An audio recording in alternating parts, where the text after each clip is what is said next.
बिस्मिल्लाहिर्रहमानिर्रहीम। रब्बी इश्रह ली सदरी वयस्सिर ली अमरी वाहलुल उक़दतम मिन लिसानी यफ़क़हू क़ौली।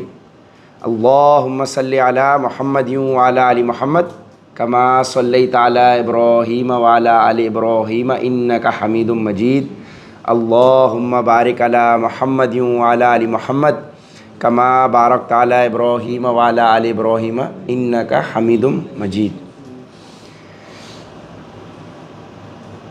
24 अप्रैल है आज 2026, जुम्मे का दिन। और आज मैं समझता हूँ कि वाकई में दिल भी भारी हो रहा है, क्योंकि आज हम बहुत बड़ा काम करने का इरादा किया है।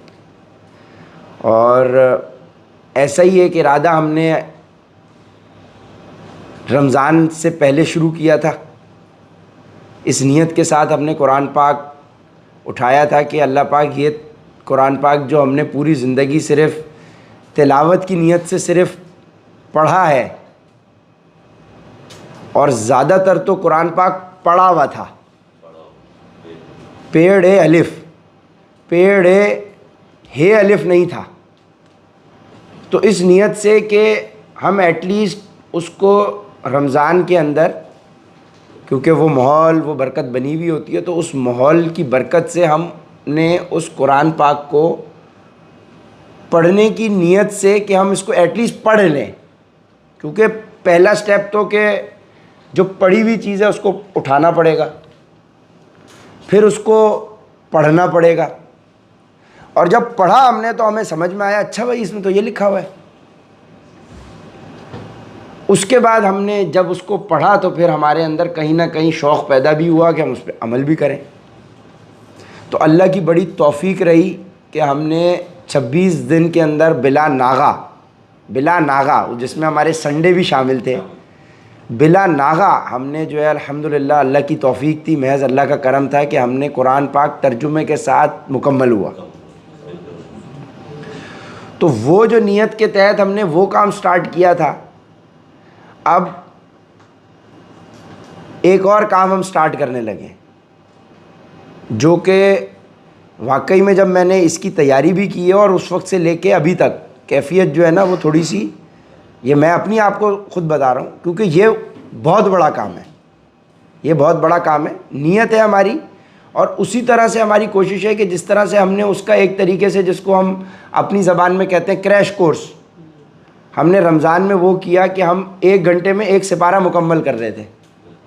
और हमें सूरह बकरा कल हमारी मुकम्मल हुई है, रमज़ान के बाद जो हमने सिलसिला शुरू किया उसमें हमें 26 दिन लगे, यानी 26 ही दिन में हमने कुरान पाक मुकम्मल किया था, और 26 ही दिन में हमने सिर्फ 1 सूरह बकरा मुकम्मल कर सके हम, जब हम डिटेल में गए।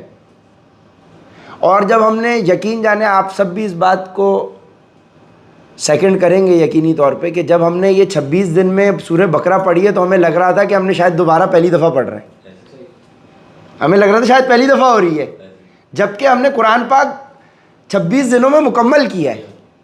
इससे हमें क्या चीज़ पता चली कि ये कह देना कि मैंने कुरान पाक मुकम्मल किया हुआ तर्जुमे से, ये भी काफ़ी नहीं है। और ये कह देना कि मैंने मुकम्मल किया हुआ है, आजकल मैं नहीं पढ़ रहा, ये भी काफ़ी नहीं है। फिर आपने ये देखा कि जहां हमारा 2 दिन का गैप आया, सैटरडे संडे का, फ्राइडे तक हमने किया और फिर हम मंडे पे चले गए, तो उस 2 दिन के गैप ने भी हमारे ऊपर आलूदगी का असर होना शुरू हो जाता है, जो माशरे की होती है। तो ये कंटिन्यूस रिमाइंडर है। इसको हम ये नहीं समझ सकते कि हमने एक दफ़ा पढ़ लिया और चैप्टर क्लोज। छोटी सी मिसाल, अगर एक ही दफ़ा पढ़ के आपका काम मुकम्मल हो रहा होता तो अल्लाह पाक फिर आपको कहता ज़िंदगी में एक ही दफ़ा जो है ना 5 वक्त की नमाज़ पढ़ लो, फिर रहने दो। नमाज वो आपका अमल है जो आपने बलूगत के बाद से मरते दम तक, और उसकी एक्सट्रीम मिसाल तो इमाम हुसैन से हमें मिलती है कि भाई करबला के मैदान में भी तीर भी चल रहे हैं, लेकिन नमाज कॉम्प्रोमाइज़ नहीं हुई, नमाज की कॉम्प्रोमाइज़ नहीं किया वहाँ पे नवासे रसूल ने। तो उससे आपको स्टेब्लिश क्या हो गया कि भाई ये इतनी इंपॉर्टेंट रिमाइंडर है कि आपको डेली बेसिस पे करना है। इसका मतलब ये हुआ कि आपको इसी तरह से कुरान से भी डेली बेसिस से जुड़े रहना है। नहीं तो इस वक्त दज्जाली फितना इस उरूज पर है कि आप यहाँ से निकल के जाते हैं वो अपने फितने में आपको, कि आप सुबह ईमान की हालत में थे और शाम को आप काफिर हुए। जो अल्लाह के नबी ने फरमाया कि वो वक्त भी आएगा कि तुम सुबह में मोमिन थे, शाम को काफिर थे, रात को मोमिन थे, सुबह काफिर थे। तो उसके लिए हमने ये सिलसिला जो अपना शुरू किया है, आप देखें कि ये अल्लाह की, मैं समझता हूँ कि कबूलियत की निशानी है कि सबका दिल भी इस पे लगा हुआ है, सब वक्त के ऊपर आके बैठते भी हैं, खुलूस के साथ बैठते भी हैं, सबके चेहरे भी हाँ भाई इत्मीनान के साथ होते हैं जब हम इधर बैठते हैं। ये अल्लाह की कबूलियत की निशानी है। क्योंकि भाई अपनी ख्वाहिश ये थी कि कोई सिस्टम ऐसा हो जहाँ पे शुरू में ख्वाहिश ये नहीं होती कि इंसान अपना सिस्टम बनाए, पहले यही होता है कि कोई पॉजिटिव सिस्टम हो तो उसके साथ जुड़ जाए। जब हमने इधर उधर देखा तो हमें नज़र आया पॉजिटिव सिस्टम एग्जिस्ट नहीं करता। तो फिर क्या किया कि भाई अब अपना सिस्टम खुद ही बनाओ। अब सिस्टम हमने ऐसा बनाना है जो कि सक्सेसफुल हो, जो कि पैसे भी अगर हम कमा के दे रहा है तो वो भी कमा के दे, उसके अंदर हमारी नमाजें भी कॉम्प्रोमाइज़ ना हो। हर एतबार से अगर एक कारोबारी सिस्टम भी आपको बनाना है, कोई भी सिस्टम आपको बनाना है, तो अगर आपको कोई भी सक्सेसफुल सिस्टम बनाना होता है तो आप उसके लिए सबसे पहले रिफ्लेक्ट करते हैं कि किसी ना किसी शख्स को आइडियलाइज करते हैं कि यार हम किसी शख्स को अपना रोल मॉडल बनाते हैं कि उसने ऐसा काम पहले किया होगा, तो उसको देख लेते हैं उसने कैसे किया, तो हम भी वही पैटर्न फॉलो करते हैं, तो हमें भी इंशाल्लाह बरकत मिल जाएंगी, हम भी उसी तरह से सक्सेसफुल हो जाएंगे। So basically we tend to follow someone, we try to listen to somebody because we somewhere in our hearts हम उस इंसान को एक्नॉलेज करते हैं, अपने से बेहतर समझते हैं, इंस्पिरेशन समझते हैं, हम उसके जैसे बनना चाहते हैं, हम उसके सक्सेस से खुश होते हैं। हम ये देखना चाहते हैं इसने ये सक्सेस अचीव किया, कैसे किया। आज हम यहूदियों को पढ़ते हैं, ईसाइयों को पढ़ते हैं, बड़े बड़े कारोबारियों को पढ़ते हैं, बिजनेसमैन को पढ़ते हैं। इसलिए पढ़ते हैं ना, इस कंपनी के मालिक को, उस कंपनी के मालिक को, अमेरिका, कनाडा, बरतानिया में जो बड़ी बड़ी कंपनीज चला रहे हैं। मैं उनके नाम नहीं ले रहा क्योंकि ये गुफ्तगू का आगाज़ हमारे नबी के नाम से होगा, बाद में इन सब की एग्जाम्पल आएगी। इनकी एग्जाम्पल इशारतन आ रही है, नाम इनका नहीं लिया जाएगा अभी। तो हम एक सक्सेसफुल शख्स को इसलिए फॉलो करते हैं because we want to be as successful as that person. That is why you are going to listen to यहूदियों को, ईसाइयों को। वहाँ रिलीजन की तो बात नहीं हो रही। हम एज अ मुस्लिम हम तो देखते हैं, आइडियलाइज नहीं करते क्या अंग्रेज़ों को, जिन्होंने पैसे कमाए उनकी वीडियोज़ नहीं देखते, उनकी इंस्पिरेशनल शॉर्ट्स नहीं देखते, because we are inspired from them. We want to see what they did so we can do the same and we can be as successful as them. और उस चक्कर में हमने एक इतना बड़ा एरर कर दिया कि हमारे जो घर में हमें चीज़ मिली थी, ला इलाहा इल्लल्लाह मुहम्मदुर रसूलुल्लाह, सिर्फ महज कलमे की हम हद तक हमने पढ़ा है इसको। हमने सच्चे दिल से अगर अपने नबी को दुनिया का सबसे सक्सेसफुल इंसान माना होता ना इस कायनात की तारीख में, on the place of this earth, on the place of this universe, हमारे प्यारे नबी, आखिरी नबी हज़रत मोहम्मद सल्लल्लाहु अलैहि वसल्लम, अगर हमने वाकई में इनको सक्सेसफुल माना होता, हमने इनकी भी शख्सियत को, सीरत को पढ़ा होता। हमने किसने पढ़ा है? हमारा कलमा है, आप गौर करें, हमारा कलमा है ला इलाहा इल्लल्लाह मुहम्मदुर रसूलुल्लाह। और अगर आप गौर करें तो मोहम्मदुर रसूलुल्लाह ने हमें अल्लाह की पहचान कराई है। अगर आज हम अल्लाह को भी अगर पहचानते हैं तो हम अपने नबी के जरिए जानते हैं। तो एक सवाल जहन में होता था कि यार ये तो लॉजिक समझ में आती है कि हम अल्लाह से मोहब्बत करते हैं, और अल्लाह वो जो हदीस में कह रहा है कि तुम अपने ईमान के कामिल तरीन दर्जे पे पहुँचे ही नहीं अगर तुम्हें अल्लाह और रसूल की मोहब्बत सबसे अफजल नहीं है। पढ़ी ना हमने ये हदीस। ये जहन जूझता था कि यार ये बात तो चलो लॉजिकली समझ में आती है कि यार हम अल्लाह से मोहब्बत करते हैं, चलो अल्लाह हमें पाल रहा है, अल्लाह कायनात का खालिक है। अब गौर कीजिएगा आप, लॉजिकल है ना, चलो हम किसी ना किसी तरीके से इंसान कायल हो जाता है इस बात पे कि अल्लाह मालिक है, अल्लाह खालिक है, ज़मीन और आसमान अल्लाह के हाथ में, अल्लाह ने सब कुछ बनाया, अल्लाह के हाथ में जन्नत है, दोज़ख है, वो फैसला करने वाला है, वो चाहे जन्नत में डाल दे, वो चाहे दोज़ख में डाल दे, अल्लाह की रहमत के बगैर कुछ नहीं होगा, और अल्लाह ही हमें रोज़ी रिज़्क़ दे रहा है। लॉजिकल है। तो बंदा कहीं ना कहीं उस ख्याल को ये लेकर आता है तो बोलता है हाँ यार अल्लाह डिज़र्व करता है मोहब्बत की जाए। हाँ लॉजिकली लगता है हाँ यार ठीक है, लेकिन मोहम्मद रसूलुल्लाह सल्लल्लाहु अलैहि वसल्लम से हम मोहब्बत कैसे कर सकते हैं जबकि हमने देखा ही नहीं, हमने देखा ही नहीं ना, हम कैसे मोहब्बत करें? ये सवाल जहन में आता था। फिर इसका जवाब भी जहन में ही आया क्योंकि ज़ाहिर है, और फिर उससे हदीस भी मिल गई, वही हदीस मिल गई। अल्लाह का बड़ा एहसान हुआ, एग्जैक्ट जो ख्याल आया वही हदीस भी हमें मिल गई। अल्लाह के नबी ने फरमाया अल्लाह से मोहब्बत करो क्योंकि वो अल्लाह है, वो खालिक है, वो मालिक है, और मुझसे मोहब्बत इसलिए करो क्योंकि मैं अल्लाह का रसूल हूँ। अब रसूल से क्या मुराद हुई? अल्लाह का मैसेज हम तक पहुँचाने वाले अल्लाह के नबी की ज़ात है। अब ओरिजिनली आप तसव्वुर करें थोड़े से टाइम के लिए, सिर्फ इमेजिनेशन में जाएं, अगर अल्लाह का मैसेज एग्जिस्ट करता है, जो कि करता है, और अगर नबी पाक सल्लल्लाहु अलैहि वसल्लम की ज़ात मौजूद ना हो तो हम तक वो मैसेज कैसे पहुंचता? हमारे लिए ज़रिया कौन बना उस मैसेज को पहुंचाने वाला, हमें ये बताने वाला। हम अगर हम तक वो कुरान नहीं पहुंचता तो हम भटके हुए थे ना। हमारे जो नेचुरल इंस्टिंक्ट है हमारी, वो क्या है? गलत अमाल करना, झूठ बोलना, फ्रॉड करना, जिना करना, गलत काम करना, उसमें कशिश ज़्यादा है। नेचुरल अगर हम अपनी इंस्टिंक्ट पर चलते तो हम सब जहन्नुम में जा रहे थे। अगर हम तक हिदायत की किताब ना पहुंची होती, कुरान पाक ना पहुंचा होता, तो हम सब कहाँ जा रहे थे? जहन्नुम में जा रहे थे सर, हम जहन्नुम में जा रहे थे। अब उस जहन्नुम से हमें बचाने वाली जो गाइडेंस आई वो कुरान था, और कुरान पाक हमारे तक हक के साथ बगैर किसी चीज़ को छुपाए ईमानदारी के साथ हमें पहुंचाया किसने? नबी पाक सल्लल्लाहु अलैहि वसल्लम ने। और उसको पहुंचाने में हमें टूटा टूटा तो पता है अल्लाह के नबी ने कितनी कुर्बानियां दी, कितनी सेक्रीफाइस किया, कितना हार्डवर्क किया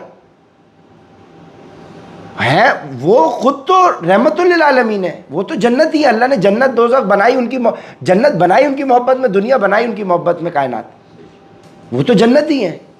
जब एक इंसान को पता हो कि आपको, हमें पता हो मेरी सेल हो गई है, कोई क्यों किसी की परवाह करता है? तो गौर करें कि नबी पाक सल्लल्लाहु अलैहि वसल्लम ने हम तक वो मैसेज पहुंचाया। अगर वो मैसेज ना पहुंचता तो हमें तो हिदायत नहीं मिलती, हम तो हमेशा की जहन्नुम में जा रहे थे, हमेशा की जहन्नुम में जा रहे थे सर। गौर करने वाली बात है। अगर हम तक कुरान का मैसेज ना पहुंचता तो हम कुरान खोल के पढ़ नहीं पाते तो अमल नहीं कर पाते, अमल नहीं कर पाते तो सीधे ट्रैक पे नहीं होते, सीधे ट्रैक पे नहीं होते तो हमेशा की जहन्नुम थी। दुनिया तो 60, 65, 70, 80, 100 साल है। हमेशा की ज़िंदगी में हमारी, हमेशा की, जो जहाँ मौत को मौत दे दी जाएगी, जो हमने कुरान में पढ़ लिया कि मौत को मौत दे दी जाएगी,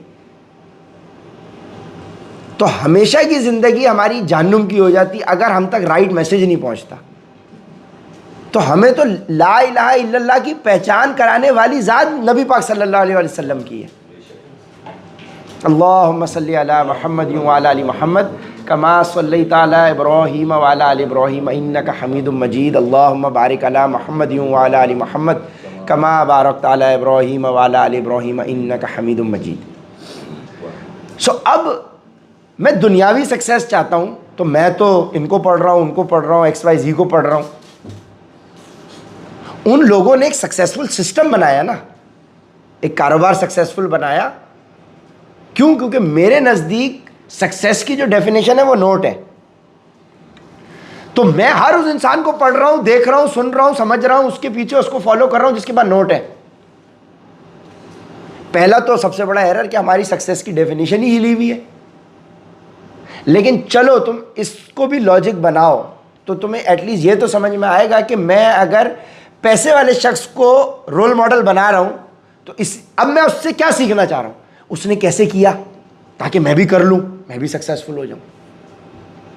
उसने एक सिस्टम बनाया ना, वो कंपनी एक चला रहा है। तो अगर अब हम सक्सेसफुल होना चाहते हैं तो ओरिजिनली सक्सेस की डेफिनेशन तो कुरान पाक में आ गई कि सक्सेसफुल वो हुआ जिसको जन्नत की टिकट मिल गई, जिसको हमेशा की कामयाबी मिल गई, वो है कामयाब इंसान। ठीक है जी। जिस पे अल्लाह ने नेमतें करी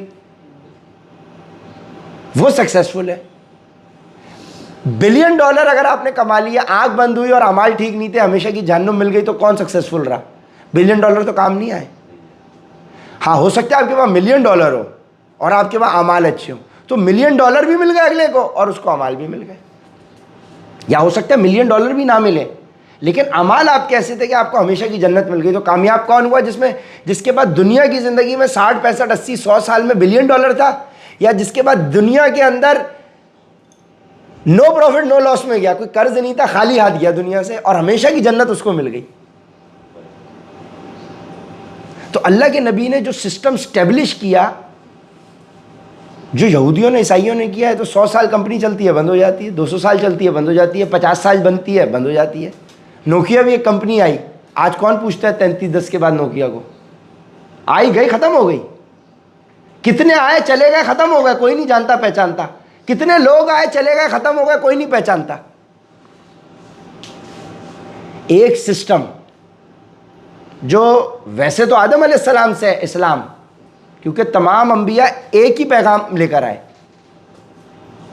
लेकिन जो 1500 साल पहले सिस्टम स्टेब्लिश हो गया वो ता क़यामत चलना है।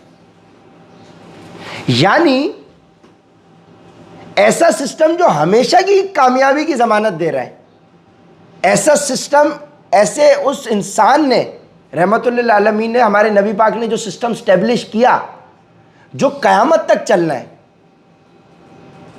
अब हमारे लिए वो सिस्टम रोल मॉडल होना चाहिए। हमारे लिए नबी पाक सल्लल्लाहु अलैहि वसल्लम की ज़ात रोल मॉडल होनी चाहिए। यार उन्होंने क्या किया, कैसे किया कि भाई एक सिस्टम क़यामत तक एग्जिस्ट करेगा। तो जब हम दुनियावी किसी भी एतबार से, आप किसी भी रिलेशनशिप के एतबार से हमारे अपने नबी की ज़ात को हम रखेंगे ना,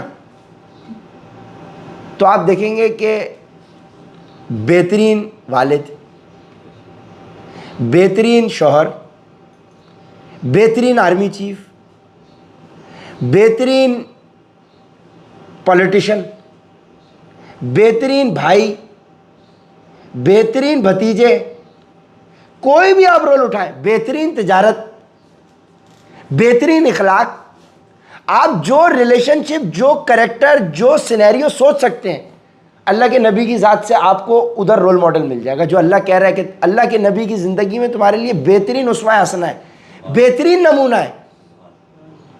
और हमने अपने नबी को छोड़ के इनको पढ़ लिया, उनको पढ़ लिया, उनको पढ़ लिया, ABCD से लेकर Z तक पढ़ लिया। हम कितने बदनसीब हैं। हमारी 30-35 साल ज़िंदगी हो गए, हमने ये गौर ही नहीं किया कि यार हम उस शख्स को पढ़ लें जो हमारे कलमे का हिस्सा है। हमारा कलमा ला इलाहा इल्लल्लाह मोहम्मद रसूलुल्लाह, और हमें पता ही नहीं है, पता ही नहीं है हमें। तो सर यही रीज़न है आज जो हमारी ज़िल्लत और ख्वारी है। यहूदियों, ईसाइयों ने तो नबी को पढ़ के उनसे कितना कुछ सीख लिया। पढ़ने गए थे नबी को, उनकी ज़िंदगी को, और वो मुसलमान हो गए, और यहाँ मुसलमान समझ के बैठे हुए हमें सब कुछ आता है। ये है सर हमारी डाउनफॉल की असल वजह। हमने अपने नबी को छोड़ दिया, और ये हज्जतुल विदा के बाद खुम नामी गांव में अल्लाह के नबी का पड़ाव हुआ। तो वहाँ पे अल्लाह के नबी ने फरमाया, मैं तुम्हें दो भारी चीज़ें छोड़े जा रहा हूँ, मैं तुम्हें दो भारी चीज़ें छोड़े जा रहा हूँ, जिसने इनको पकड़ लिया वो कभी गुमराह नहीं होगा, कभी गुमराह नहीं होगा। दो भारी चीज़ें हज्जतुल विदा के बाद सब कुछ समराइज किया, और उसके बाद एक और खुतबा हो रहा है छोटा सा, तो समझो हज्जतुल विदा के बाद भी उसको भी समराइज कर दिया दो बातों में, समरी की भी समरी। मैं तुम्हें दो भारी चीज़ें छोड़े जा रहा हूँ, जिसने इनको पकड़ लिया वो कभी गुमराह नहीं होगा। पहली चीज़ अल्लाह की किताब, अल्लाह की किताब अल्लाह की रस्सी है। अब रस्सी वो होती है जो एक जगह से गिरी होती है तो दूसरी दफ़ा सिरा होता है। रस्सी के 3 सिरे नहीं होते, रस्सी के 2 ही सिरे होते हैं, रस्सी के 2 सिरे होते हैं। अल्लाह की किताब अल्लाह की रस्सी है, जिसने इसको पकड़ लिया गुमराह नहीं होगा। यानी जिसने रस्सी को पकड़ लिया, दूसरा सिरा अल्लाह के हाथ में। जिसने किताब पकड़ ली, कुरान पकड़ लिया, वो अल्लाह तक पहुंच जाएगा। मैं तुम्हें दो भारी चीज़ें छोड़े जा रहा हूँ, जिसने इसको पकड़ लिया वो कभी गुमराह नहीं होगा। एक चीज़ अल्लाह की किताब अल्लाह की रस्सी है, जिसने इसको पकड़ लिया वो गुमराह नहीं होगा। और दूसरे मेरे अहले बैत, मेरे घर वाले। अब अहले बैत से क्या मिल रहा है आपको? अहले बैत से नबी पाक सल्लल्लाहु अलैहि वसल्लम की ज़िंदगी मिल रही है, नबी की सीरा मिल रही है, नबी का लाइफस्टाइल मिल रहा है, नबी का कैरेक्टर मिल रहा है, उनकी पूरी ज़िंदगी मिल रही है आपको। आ गया ला इलाहा इल्लल्लाह मुहम्मदुर रसूलुल्लाह। तो ये है जो चीज़ आपको पकड़नी है, हमने पकड़नी है। और इसके लिए सर डेली का माहौल चाहिए, ये भी नबी की ज़िंदगी से रिफ्लेक्ट करें। क्या सहाबा के साथ नबी पाक सल्लल्लाहु अलैहि वसल्लम हफ्ते में एक दफ़ा बैठते थे जुम्मे के दिन, या संडे संडे उनका सेशन लगता था? तरबियत मुसलसल चल रही थी, रेगुलर चल रही थी। दिन में 5 टाइम की नमाज हो रही थी, दिन के हर वक्त नबी के साथ मौजूद थे। तब अल्लाह के नबी को 13 साल लगे बदर पे जाने से पहले, कैरेक्टर बिल्डिंग की सहाबा की, और मुसलसल 23 साल की।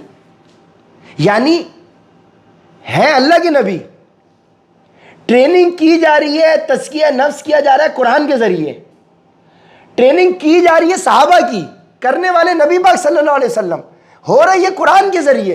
उनको 13 साल लगे, रेगुलर बैठ रहे तो 13 साल लगे। उसके बाद हिजरत होती है, उसके बाद बदर होती है। और चेंज है कि हम ये समझें कि हम जुम्मा 8 दिन नहीं हुए और हफ्ते में 1 दिन बैठ गए, 1 घंटा बैठ गए, हमारी तरबियत हो गई, हमारा कैरेक्टर बन गया और हम बदर लड़ने के लिए तैयार हो गए। दुनिया में कामयाबी, इस मुल्क में कामयाबी, आपको अपने घर में कामयाबी, किसी भी रिलेशनशिप में कामयाबी चाहिए, आपको कैरेक्टर वाले लोग चाहिए। कैरेक्टर वो वाला जो साहबा कराम का कैरेक्टर था, कैरेक्टर वो जो अल्लाह के नबी ने जिस पे उनकी ट्रेनिंग की, और वो मुसलसल ट्रेनिंग की, वही तरीक़ेकार होगा, वही पैटर्न होगा, तब जाके हमें सक्सेस मिलेगी अपनी ज़िंदगी में भी और मैक्रो लेवल के ऊपर भी। पहले हमें माइक्रो लेवल पे उसको स्टडी तो करना पड़ेगा ना। क्यों? देखो, कुरान पहले उठाओगे, पढ़ोगे, समझोगे, फिर अमल की बात आएगी। अभी तो हमने पढ़ा ही नहीं नबी की ज़िंदगी को, कैरेक्टर को, तो हमें पता क्या कि अमल क्या करना है। तो ये छोटी सी काविश हम कोशिश कर रहे हैं। इस सब में आप सब लोगों ने भी दुआ करनी है और आप सबका इसमें साथ चाहिए होगा। जिस तरह से हमने कुरान पाक को अल्लाह ने तौफीक दी, अल्लाह की महज तौफीक से ही आज हम सब जमाएँ। वरना देखो, हमने नियत पिछले हफ्ते भी की थी, लेकिन तौफीक हमें इस हफ्ते के लिए मिली है। तो आज हम इस सीरा के सिलसिले का आगाज़ करने जा रहे हैं। इसकी इंस्पिरेशन जो है, किताबें तो बहुत हैं, लेकिन दुनिया में बहुत लोग सीरा के ऊपर काम कर रहे हैं। तो मैंने जो सीरा के ऊपर जो सबसे कॉम्प्रिहेंसिव, जो मेरी रिसर्च की हद तक था, जो मैंने comprehensive video series, lecture series के ज़रिए ख़ुद मैंने सीरा मुकम्मल की है, मैंने उसी को इंस्पिरेशन बनाया है। वो एक हमारे स्कॉलर हैं यासिर काजी, ठीक है। उनके 106 वीडियोस की सूरत में 1-1 घंटे की पूरी सीरा है शुरू से लेके आखिर तक, उसमें उन्होंने सारी एफर्ट की हुई है, तमाम किताबों को छान के हर चीज़ कंपाइल करके एक जगह करके हम तक पहुंचा दी है, वो इंग्लिश में। तो मैंने वो सीरा मुकम्मल की है, और वो पहली दफ़ा मुकम्मल की थी, शुरू की थी जब मैं जिम में एक्सरसाइज कर रहा होता था। तो इतना उसका मज़ा लग गया था कि फिर हमारा वर्कआउट में एक एक दिन में 3-3 सेशन देख लेता था। महीने भर में मैंने 106 कर लिए थे, और उसकी बरकत ऐसी हुई कि वो मुकम्मल हुई है और मेरे उम्रे का सिलसिला बन गया। ठीक है, तो उसकी बरकत मैंने एक्सपीरियंस भी की, फील भी करी, इब्राहिम भाई भी फील कर रहे हैं माशाल्लाह, और ये सबसे ज़्यादा फील कर रहे होते हैं, बहुत गौर से सुनते हैं। मोबाइल तो ये छूते ही नहीं, बिल्कुल इनके जेब में भी नहीं होता फ़ोन, नीचे कहीं रख देते हैं ये जब हमारा सेशन होता है। सबसे ज़्यादा डेडिकेटेड है माशाल्लाह। तो इस नीयत के तहत अब हमने उस सीरीज़ से इंस्पिरेशन लिया, और मैंने क्या किया कि भाई एक वीडियो सीरीज़, एक लेक्चर सुन लिया 1 घंटे का, उसके नोट्स बना लिए। वो नोट्स की फॉर्म के अंदर मैं आपसे डिस्कस करूँगा, हम उस पर डिस्कशन करेंगे, हमारा मुकम्मल हो जाएगा इंशाल्लाह। तो हमें ये हमारी पहली ट्राई होगी, जिस तरह से हमने कुरान पाक मुकम्मल किया, कि हम पहले एक दफ़ा शुरू से लेके आखिर तक एक दफ़ा तो मुकम्मल करें। फिर जाहिर है जिस तरह से हमने कुरान पाक को पढ़ा, उसके बाद हमारा शौक़ पैदा हुआ कि अब हम इसमें डीप स्विमिंग करें।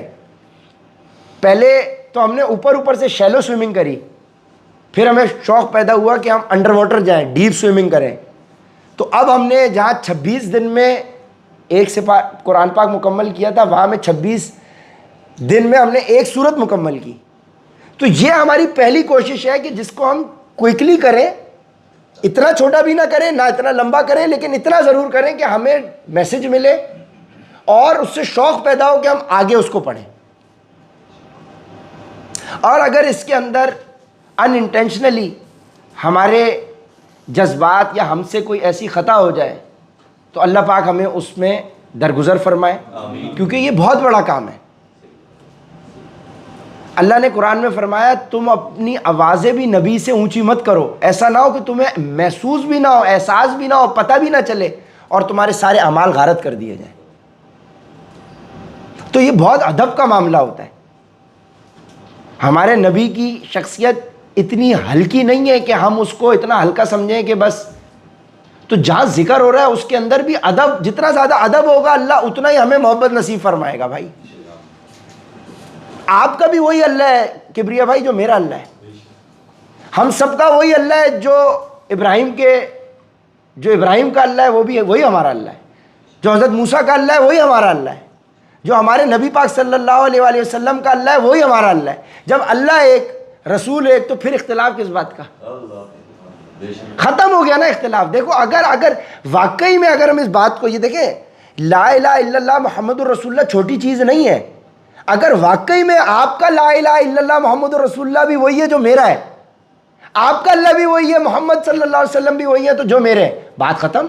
हमारा कॉमन फैक्टर ला इलाहा इल्लल्लाह मुहम्मदुर रसूलुल्लाह है, बाकी सारी चीज़ें साइड पर है,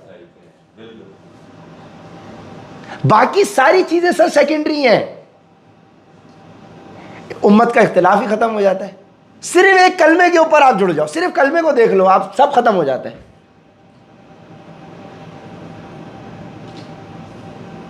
वही जैसे हम सब का काम एक ही है, फिर हमारे अपने अपने घर हैं, लेकिन काम तो हमारा एक है ना। शक्लें हम सबकी अलग अलग है, तो तौर तरीके हम सबके अलग अलग हैं घर जाके, उससे क्या होता है, लेकिन काम तो एक ही है। ला इलाहा इल्लल्लाह मुहम्मदुर रसूलुल्लाह, ये कितना इंपॉर्टेंट इसका। अब बताओ, काफिरों ने इसी चीज़ को तो इस्तेमाल किया मुसलमानों को तोड़ने के लिए, ये वो XYZ आपस में ही बांट दिया। अल्लाह के नबी कह रहे हैं, अल्लाह की रस्सी को पकड़ो, कुरान को पकड़ो, और अहले बैत को पकड़ो। अहले बैत से क्या मिल रहा है? वहाँ से सीरा मिल रही है। तो सीरत का क्या मतलब है?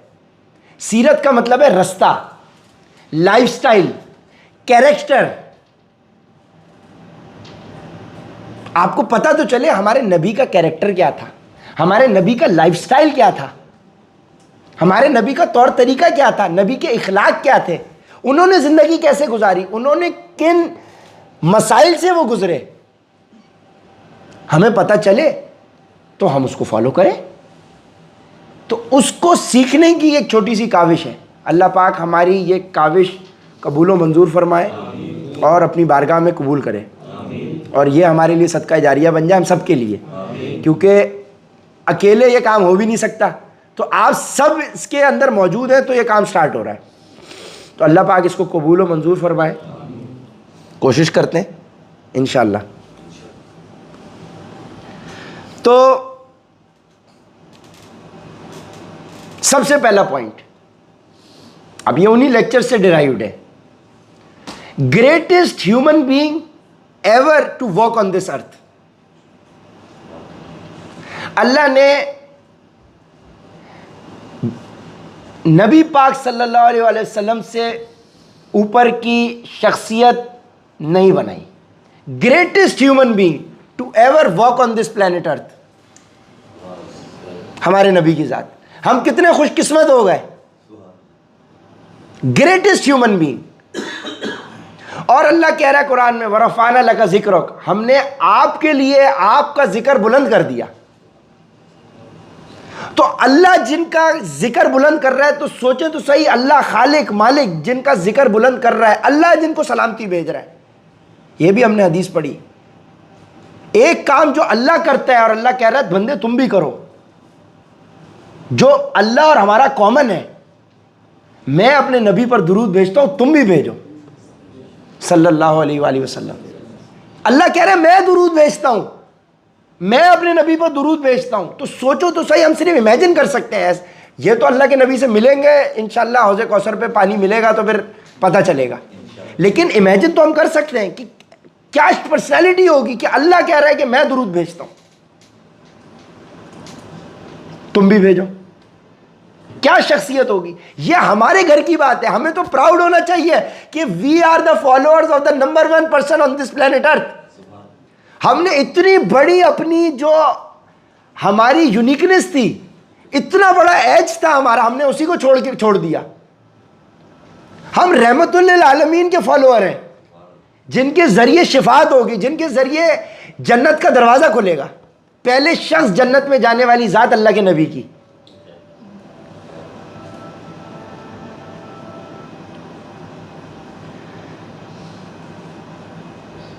अब गौर करें, जहां अल्लाह का नाम आता है वहां मोहम्मद का नाम आता है सल्लल्लाहु अलैहि वसल्लम। अजान के अंदर, कलमे के अंदर, नमाज के अंदर, क्या अल्लाह ने प्रोटोकॉल दिया है कि जहां जहां मेरा नाम वहां वहां मेरे हबीब का नाम। अल्लाह अपने साथ जिसको इंट्रोड्यूस कर रहा है, अल्लाह अपने साथ जिसका नाम ले रहा है, क्या इंपॉर्टेंस होगी। और हमारे लिए फख्र की बात, हम उन्हीं के फॉलोअर हैं। कितनी बड़ी हमारे लिए खुशकिस्मती है।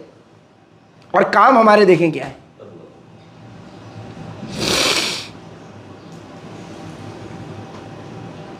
रहमतुल लिल आलमीन, मर्सी, तमाम जहानों के लिए रहमतुल लिल आलमीन, यानी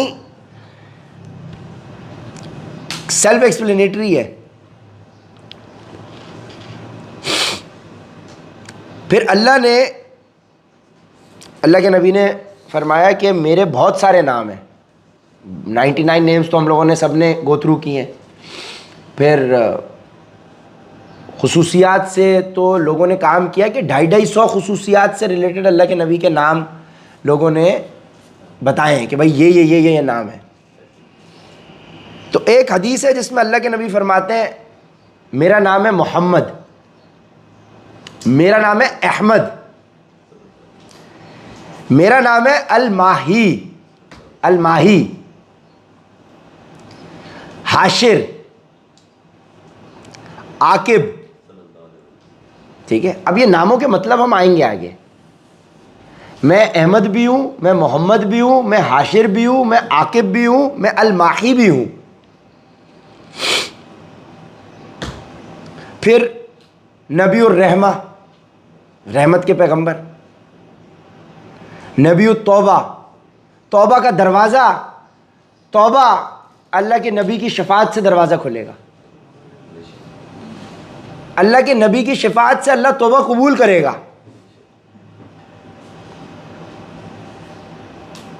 नबीउल मलाहिम। फिर दो नाम कुरान पाक के अंदर नबी पाक सल्लल्लाहु अलैहि वसल्लम के आए, दो नाम। मोहम्मद नाम 4 दफा कमोबेश आया और अहमद नाम 2 से 3 मरतबा आया। मोहम्मद नाम हजरत मूसा के रेफरेंस से आया 4 दफा, और ईसा नाम और अहमद नाम हजरत ईसा के रेफरेंस से आया। जहां पे भी मोहम्मद नाम जिक्र हुआ वो हजरत मूसा, बनी इसराइल का जिक्र चल रहा है, हजरत मूसा के रेफरेंस से मोहम्मद नाम जिक्र हुआ है कुरान में। और जहां जहां हजरत ईसा ने जिक्र किया है तो उन्होंने अहमद के नाम से जिक्र किया है कुरान पाक में। अब मोहम्मद और अहमद ये दोनों नाम हम से निकले, हमीदा, हम से, जिसका मतलब है जिसकी तारीफ की गई हो, जिसकी तारीफ की गई हो, ठीक है ना, प्रेस की गई हो। और ये जो है तारीफ, ये हाईएस्ट फॉर्म ऑफ तारीफ है।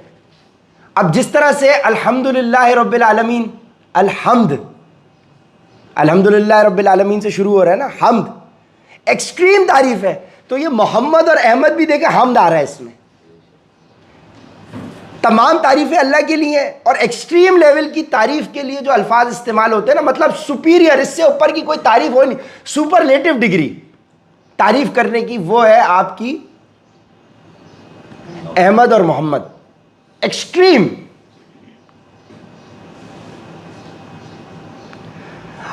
अल्लाह, फरिश्ते, तमाम इंसान नबी पाक सल्लल्लाहु अलैहि वसल्लम के ऊपर दुरूद भेजते हैं, ठीक है।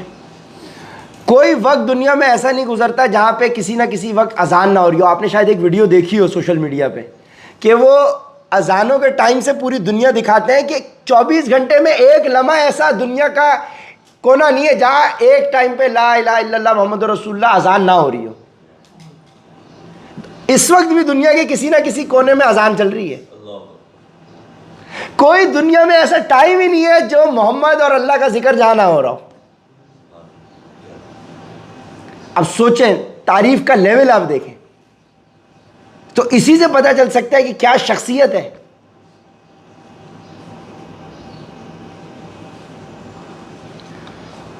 कोई सेकंड नहीं गुजरता कि जिस पर तारीफ हमारे नबी की ना हो रही हो।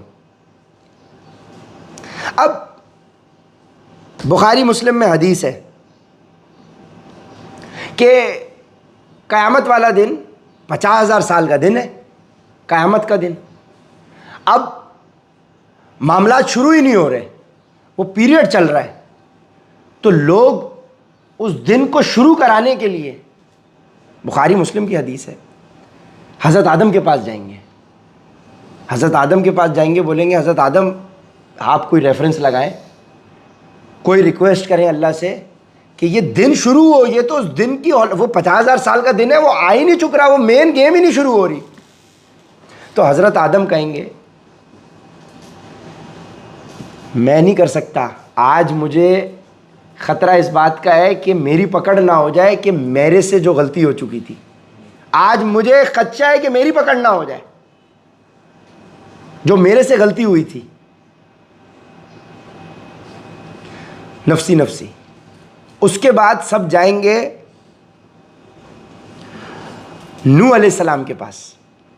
नूह अलैहिस्सलाम कहेंगे आज मुझे इस बात की टेंशन है, परेशानी है कि मैंने अपने बेटे के लिए फॉरगिवनेस मांग ली थी, अल्लाह से तौबा कर ली थी, और जो पहाड़ पे चढ़ गया था, तो आज मुझे अल्लाह से डर है, मैं नहीं जा सकता।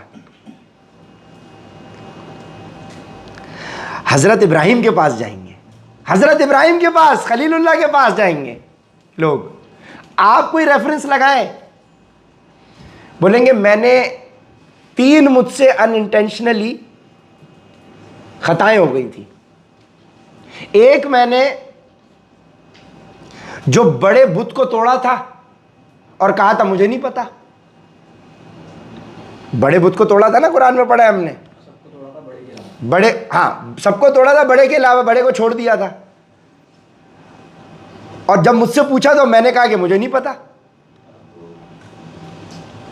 और जब सबने मुझसे कहा था कि वहां पे कोई त्यौहार चल रहा था, जो तुम भी चलो तुम भी चलो, तो मैंने कहा था मैं बीमार हूं। जिस बहाने से फिर वो पीछे गए थे और उन्होंने जाके छोटे बुत तोड़े थे, तो मैंने एक ये भी छोटा सा मामला कर दिया था।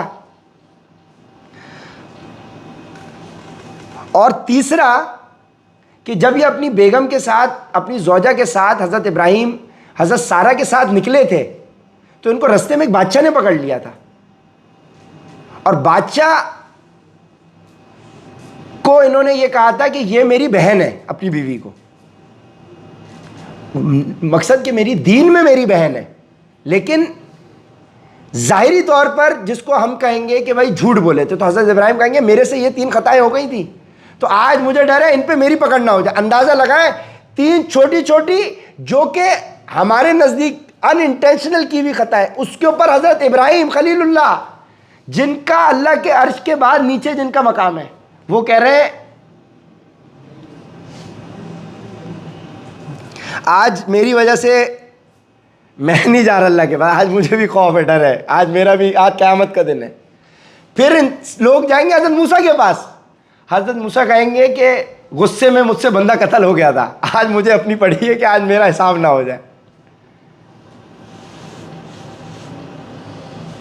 फिर हज़रत ईसा के पास आएंगे, हज़रत ईसा कहेंगे ये मेरे डोमेन की बात नहीं है, आप किसी और के पास जाएं। फिर सब आएंगे नबी पाक सल्लल्लाहु अलैहि वसल्लम के पास। अंदाज़ा लगाएं, हम उनके फॉलोअर हैं। अंदाज़ा लगाएं कितना प्रोटोकॉल है, किस लेवल का प्रोटोकॉल है। और अब नबी पाक सल्लल्लाहु अलैहि वसल्लम अल्लाह के सामने रिक्वेस्ट डालेंगे, अर्जी पेश करेंगे, काफिरों के रेफरेंस से, मुसलमानों के रेफरेंस से, कि अल्लाह पाक अब ये मामला शुरू तो कर। उसकी हौलनाकी क्या होगी क़यामत के दिन की कि वो मामला शुरू नहीं हो रहा और रिक्वेस्ट की जा रही है कि अल्लाह को राज़ी करे कि किसी तरीके से ये मामला शुरू तो हो, शुरू तो हो, ये हौलनाकी ख़त्म नहीं हो रही। वो मामला शुरू हमारे नबी की ज़ात से हो रहा है।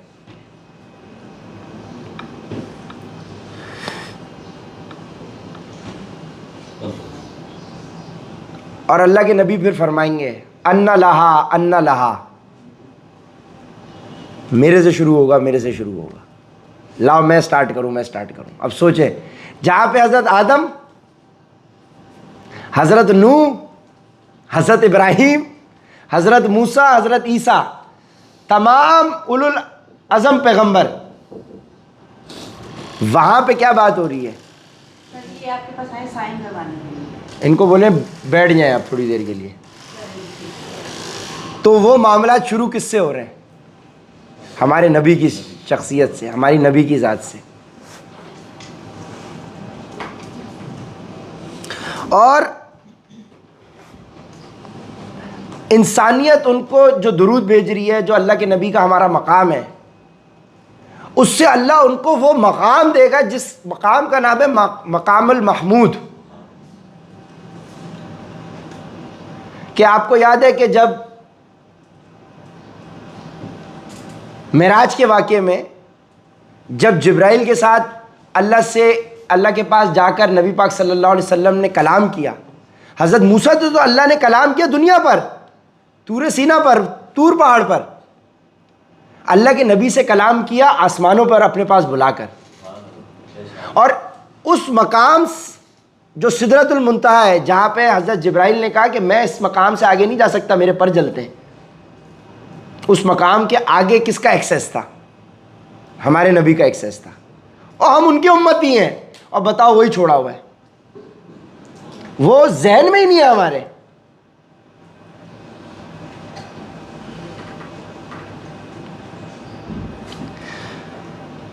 अब मोहम्मद और अहमद इन नामों के मायनों के ऊपर आ जाए। मोहम्मद नाम जो यूज होता है वो है क्वांटिटी ऑफ तारीफ के लिए, यानी कंटिन्यूशन, मतलब क्वांटिटी ऑफ तारीफ, मतलब मुसलसल तारीफ की जा रही है। मोहम्मद का मतलब है जिसकी मुसलसल बार बार क्वांटिटी में तारीफ की जाए, और अहमद का मतलब है जिसकी क्वालिटी तारीफ की जाए। तो हमारे नबी की ज़ात में दोनों नाम इकट्ठे हैं, क्वांटिटी वाली तारीफ भी नबी के लिए और क्वालिटी वाली भी तारीफ नबी के लिए। आपका क्या नाम है? मोहम्मद अहमद। देखें जी, मोहम्मद अहमद नाम है इनका। मोहम्मद का मतलब जिसकी तारीफ क्वांटिटी को रेफरेंस देती है, मोहम्मद नाम। और अहमद नाम का मतलब है क्वालिटी ऑफ तारीफ, मतलब क्वालिटी जहां होगी वो अहमद क्वालिटी के लिए यूज हो रहा है और मोहम्मद क्वांटिटी के लिए यूज हो रहा है। तो बैक वक्त दो नाम अल्लाह के नबी के आ गए कुरान में। अब चूंकि हजरत मूसा की जो उम्मत थी वो क्वांटिटी के एतबार से बड़ी थी, इसीलिए उन्होंने जब जब कुरान में रेफरेंस दिया तो मोहम्मद नाम से दिया। और हजरत ईसा की क्वांटिटी के एतबार से कम थी लेकिन क्वालिटी के एतबार से उनके जो साथी थे, तो ये लोगों ने जब रिसर्च और गौर व फिक्र की तो उन्होंने से ये नतीजा निकाला कि हजरत ईसा के जरिए अहमद नाम आ रहा है, हजरत मूसा के जरिए मोहम्मद नाम आ रहा है। क्यों? वो क्वांटिटी में ज़्यादा थे और क्वालिटी में ज़्यादा हजरत ईसा के हवारी थे। ठीक है ना? हजरत मूसा के हवारी ने तो वो तो तूर सीना पे गए और आपको पता है पीछे से बछड़े को पूजा करना शुरू कर दी। तो अब आप देखिए कितना रेलेवेंस है। ये लोगों ने जो गौर व फिक्र की है कुरान में कि भाई हजरत मूसा के रेफरेंस से जहाँ जहाँ जिक्र हो रहा है वहाँ मोहम्मद नाम आ रहा है, जहाँ हजरत ईसा के नाम से जिक्र हो रहा है वहाँ अहमद जिक्र आ रहा है। ठीक है? तो Mohammed is for quantity and Ahmed is for quality. Always remember, quantity and quality, and Muhammad comes first and Ahmad quantity quality, always remember। अब अल माही ये नाम भी आया था। अल माही का मतलब है जिससे कुफर मिटा दिया गया। अल्लाह के नबी ने फरमाया मेरा नाम मोहम्मद है, अहमद है, अल माही है, यानी मेरे से कुफर मिटा दिया गया, कुफर छू के भी नहीं गुजरेगा। वो जो अल्लाह के नबी की एक हदीस है ना कि हर इंसान के साथ एक शैतान मुकर्रर होता है, तो साहबा ने पूछा क्या अल्लाह के नबी? जी मेरे साथ भी है, लेकिन वो मुसलमान हो चुका है, वो भी मुझे भलाई का हुक्म देता है।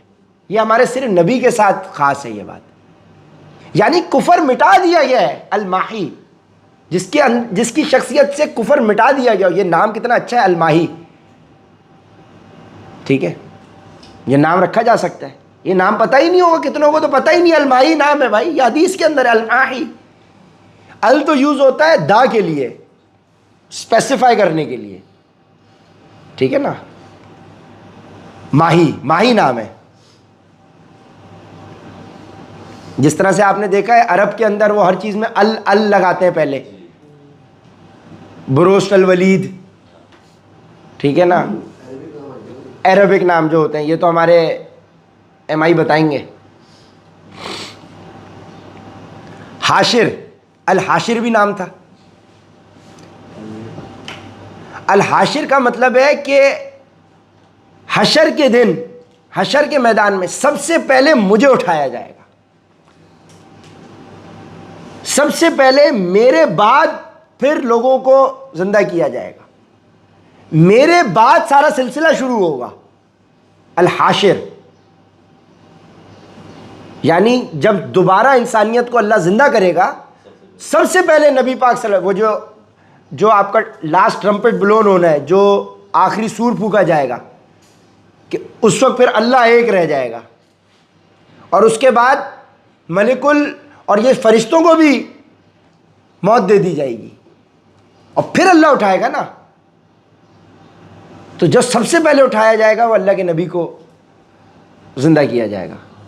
वहां से वो सिलसिला शुरू होगा। अल हाशिर का ये मतलब है। नबी पाक सल्लल्लाहु अलैहि वसल्लम ने फरमाया कि मेरा आना क़यामत की पहली बड़ी निशानी है।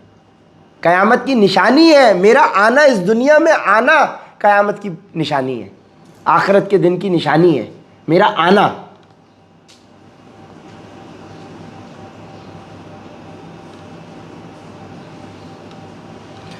फिर नाम है अल आकिब। अल आकिब का मतलब है कि मेरे बाद कोई नबी नहीं, सील ऑफ द प्रॉफिट्स। इसके बाद खातिमुन नबीयीन, आखिरी पैगंबर। अल आकिब का मतलब है कि अब मेरे बाद कोई नबी नहीं आएगा। फिर नबीउर रहमा है, रहमत के पैगंबर। नबीउत तौबा, तौबा के पैगंबर। और मुझे फॉलो करोगे तो तुम्हारी माफ़ी हो जाएगी। Following me can forgive you. नबीउत तौबा, यानी तौबा हो जाएगी अगर नबी को फॉलो किया जाएगा। तो हमें तौबा ही चाहिए भाई। हमारे अमाल जो है आज तक और आजकल अभी तक के, उसके हिसाब से तो हम जहन्नुम में जा रहे हैं। तो अब उस जहन्नुम से बचने का तरीका ही यही है कि आपको उस पैटर्न पे चलना पड़ेगा जो नबी की ज़िंदगी है।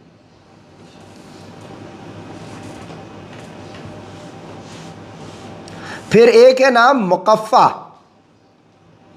मुकफ़ा का मतलब है जो सबसे आखिर में आता है, जिसके बाद पिछली जो चेन चल रही है प्रॉफिट्स की वो क्लोज हो जाती है। वही आकिब की तरह से सील ऑफ द प्रॉफिट्स। मुकफ़ा बिल्कुल एंड में जो आया है, जो जिसके बाद जो चेन ऑफ प्रॉफिट चल रही है वो मुकम्मल हो जाएगी। फिर नबीउल मलाहिम, यानी मैं आजमाइशों का, यानी टेस्ट एंड ट्रायल्स मेरी उम्मत में बहुत आएंगे।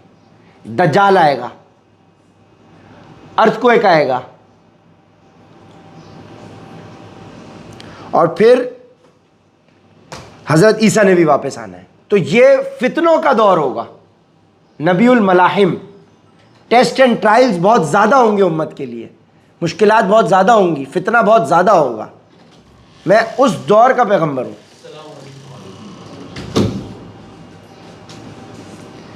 फिर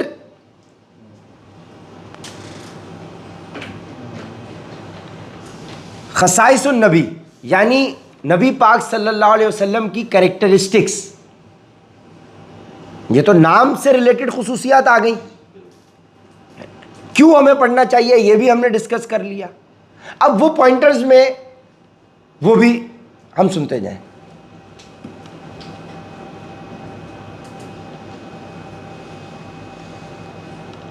he is the final profit, understood. आखिरी नबी हैं, इनके बाद अब किसी ने नहीं आना, खत्म, सील लग गई, प्रॉफिट्स की सील है।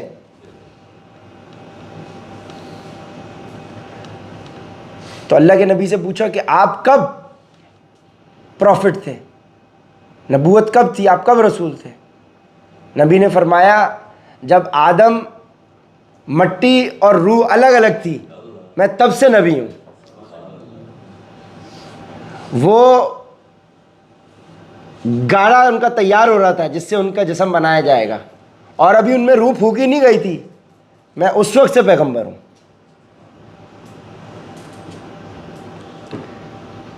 Even before Adam existed as a living soul, even रूह was blown, आदम के अंदर रूह फूकने से पहले, उनका जिस्म बनने से पहले मैं नबी था। वाहिद पैगंबर हमारे नबी जो इंसानों पर भी आए और जो जिन्नात के लिए भी आए, जो इंसानों के लिए भी आए और जिन्नात के लिए भी आए।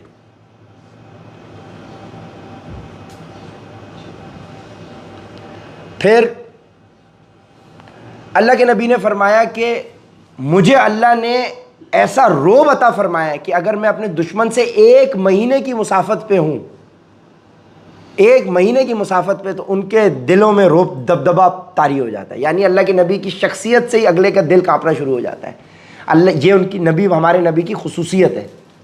ये अल्लाह ने उनको जो दी है कि उनकी प्रेजेंस से ही दबदबा तारी हो जाएगा। यानी अगर हम भी उस पैटर्न पर चलेंगे तो हमारी प्रेजेंस से भी दुश्मनों के दिल में दबदबा तारी हो जाएगा। आज पैटर्न पे अल्लाह के नबी के कोई चल ही नहीं रहा, इसीलिए तो हमारा दबदबा नहीं है। ये ठोकर मारते हैं हमारे वजीर आज़म को, ये ठोकर मारते हैं हमारे आर्मी चीफ को, यहाँ से बदल दिया वहाँ से बदल दिया, दूसरों की कहने के ऊपर हमारे यहाँ मुल्क में निज़ाम तब्दील हो जाते हैं। ये हैसियत है हमारी, कोई दबदबा ही नहीं है। दबदबा होता है तो भाई अगला सही है ना। कितनी हमारी बेइज्जती है और कितना हम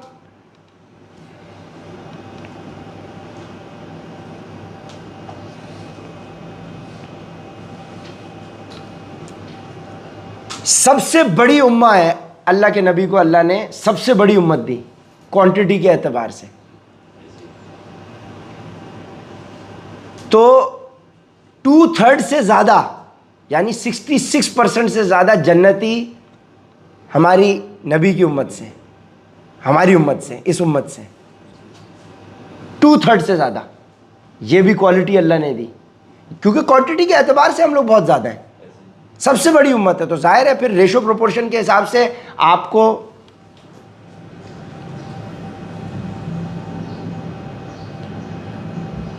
सबसे पावरफुल मिरेकल अल्लाह के नबी को अल्लाह ने क्या दिया? Quran. The most powerful miracle, जो सबसे बड़ी कुरान, जीती जागती अल्लाह का कलाम क़यामत तक के लिए इतना बड़ा मिरेकल है। आप गौर करें, हज़रत मूसा को जो मिरेकल मिला छड़ी का, अजदा वो कहाँ है? अजदा। कुरान पाक वो मिरेकल है जो 1500 साल पहले जैसा था आज वैसे का वैसा ही मौजूद है, उसमें कोई रद्द बदल नहीं हुआ, क़यामत तक एग्जिस्ट करेगा। अल्लाह का कलाम है, हिदायत की किताब है।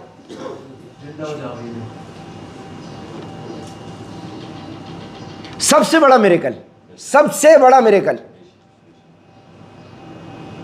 फिर जो एक और क्वालिटी अल्लाह ने अपने हमारे नबी को दी कि इसरा और मेराज की रात में अल्लाह ने अपने पास मेराज के ऊपर बुलाया।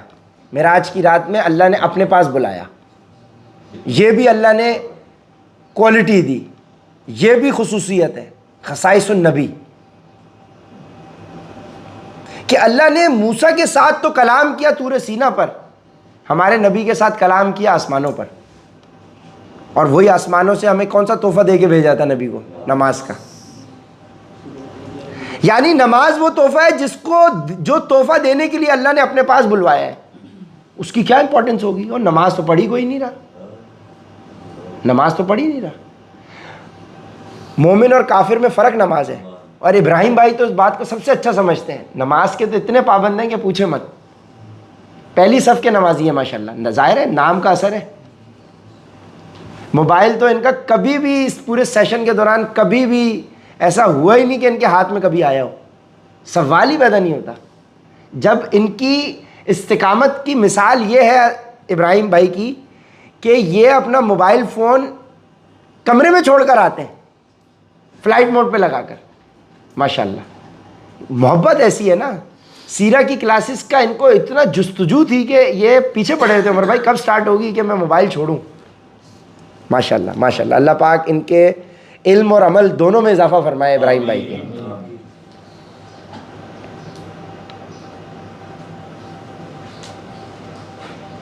और हमारे नबी तमाम इंसानियत के लीडर हैं, जो कि हमने जिक्र कर लिया पीछे कि उन्हीं से तो सिलसिला स्टार्ट होगा।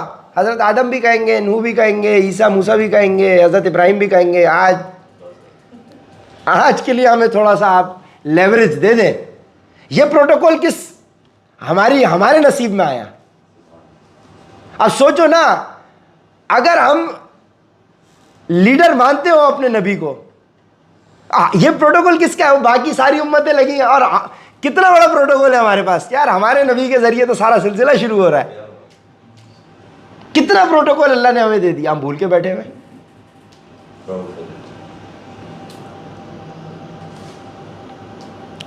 सबसे पहले अल्लाह के नबी को उठाया जाएगा,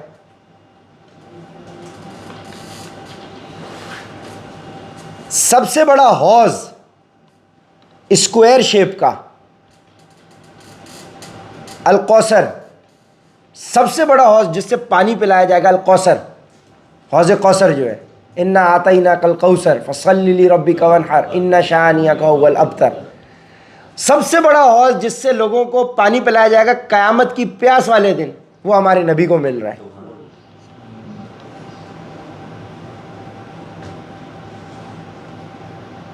और तमाम जन्नत की रिवर्स, दरिया उस हौज कौसर से जारी होंगे। यानी जो नबी के कंट्रोल में, जो नबी को मिला है, उस तोहफे से पूरी जन्नत के अंदर रिवर्स चल रही हैं, उस जरिए से चल रही हैं। यानी अगर वो बंद हो जाए तो सब बंद हो जाए।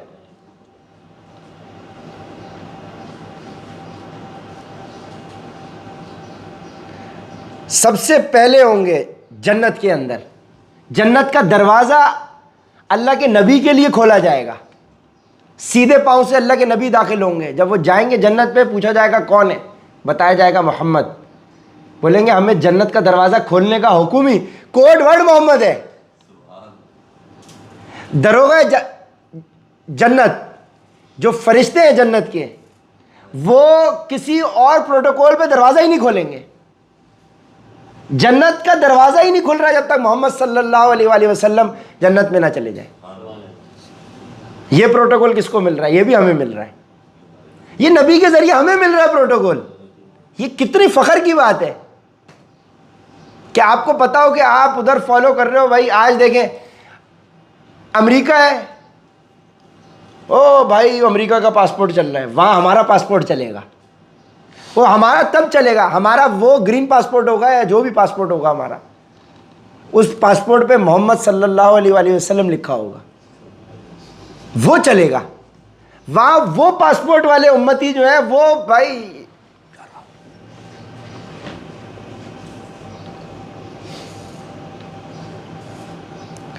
सीधे पांव से अल्लाह के नबी जन्नत में दाखिल हो रहे हैं।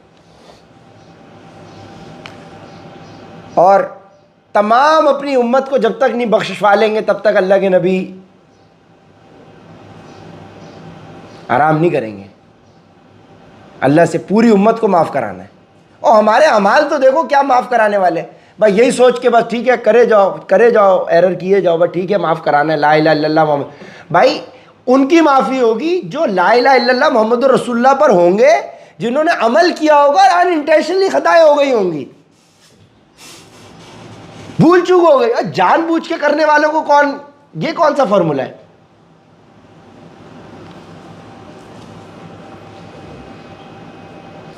और सबसे ऊंची जो जन्नत है, जन्नतुल फिरदौस, जो सबसे बड़ी फजीलत है कि क्योंकि जन्नत के दर्जे हैं, दर्जात हैं, तो वो जो दर्जात हैं, जितना जितना आप ऊपर जाते जाएंगे उतना उसमें कम लोग होंगे। तो अल्लाह के नबी ने अपनी आदमी में फरमाया कि जो सबसे ऊंचा मकाम है, मैं उम्मीद करता हूँ कि वो शायद मेरे लिए हो। तो सबसे टॉप का जो मकाम है वो हमारे नबी के लिए, ठीक है। और वो चीज़ें आगे आ जाएंगी कि जिस तरह से आपने सुना है कि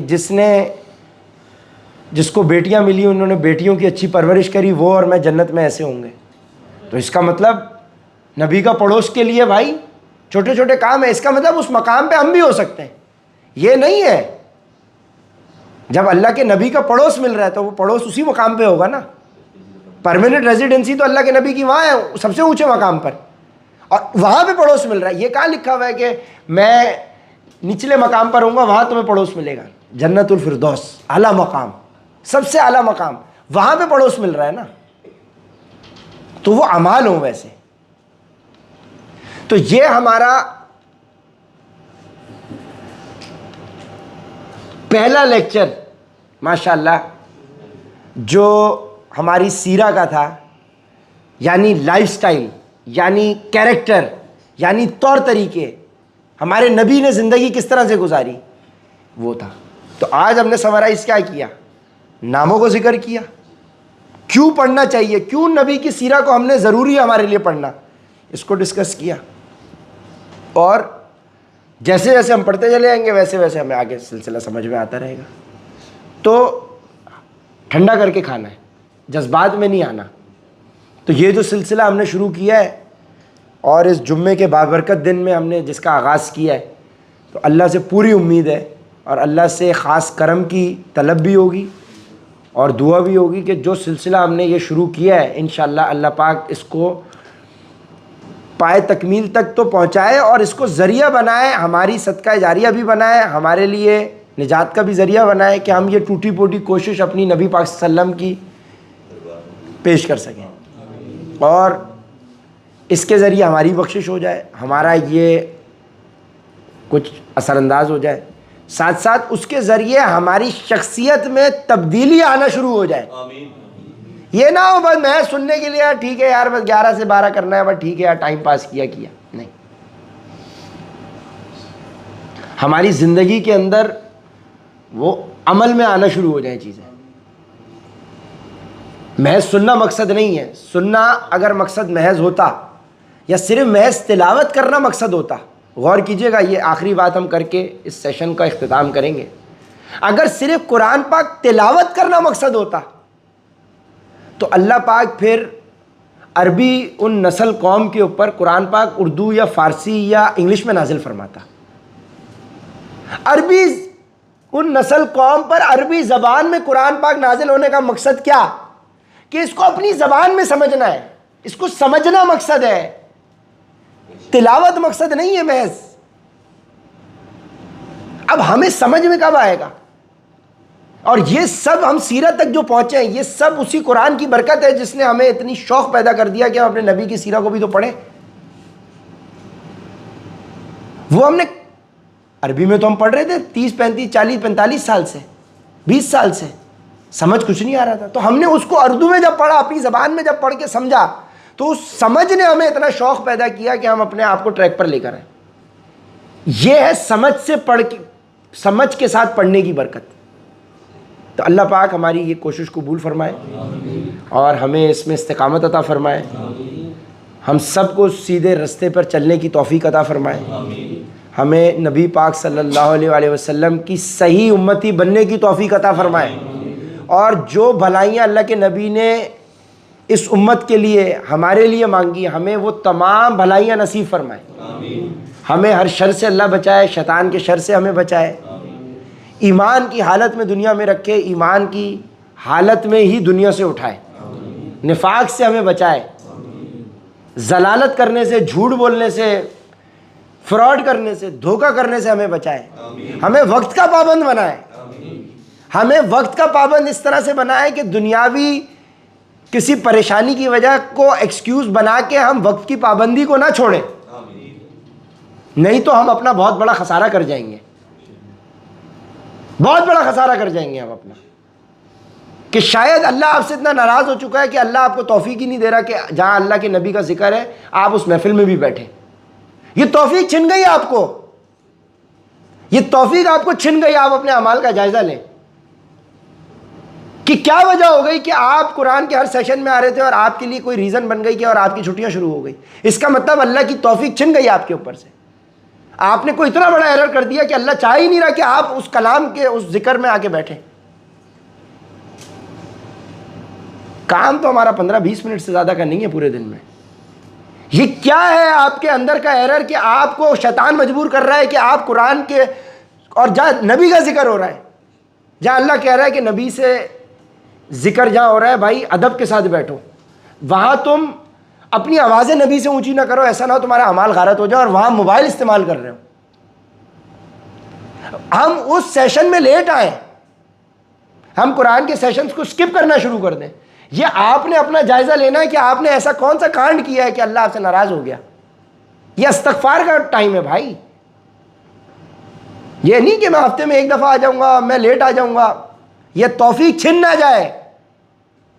ऐसा ना हो कि ये तौफीक ही छिन जाए आपसे। तो भाई इस्तग़फ़ार का मौका है, इस्तग़फ़ार का टाइम है। सबको इनवाइट किया है, हाउसफुल है, लेकिन अभी भी हमारे कुछ प्लेयर्स कम हैं। ये तौफीक छिन गई उनकी। अल्लाह नहीं चाहता कि वो मेरे नबी का कलाम सुने, मेरा मेरा मेरा मैसेज सुने, उन तक ना पहुँचे। इतने अल्लाह ने उनको आउट, अपनी लीग से ही आउट कर दिया है। तो ये बहुत ख़तरे की बात है, बहुत ख़तरे की बात है। ये अल्लाह की तौफीक होती है भाई। हम अपने घर से नहीं लाए कि हम अल्लाह के नबी का जिक्र सुन रहे हैं, ये अल्लाह की तौफीक है। कोई हमारी, अल्लाह को शायद हमारी टूटे फूटी अमल पसंद आ गया कि अल्लाह ने हमें ये मैसेज डिलीवर करवा दिया। आप लोगों का कोई अमल होगा कि अल्लाह ने आपको आज इधर जोड़ दिया? आपका कोई अमल होगा कि आप आज ही के दिन आ गए, कल नहीं आ पाए? ये आपकी हमारी नबी से मोहब्बत होगी। अल्लाह पाक हमारी इस टूटी फूटी मोहब्बत में मजीद इजाफा फरमा, हमें अपने नबी की सही पहचान करने वाला बना। वाखिर दावाना अल्हम्दुलिल्लाहि रब्बिल आलमीन।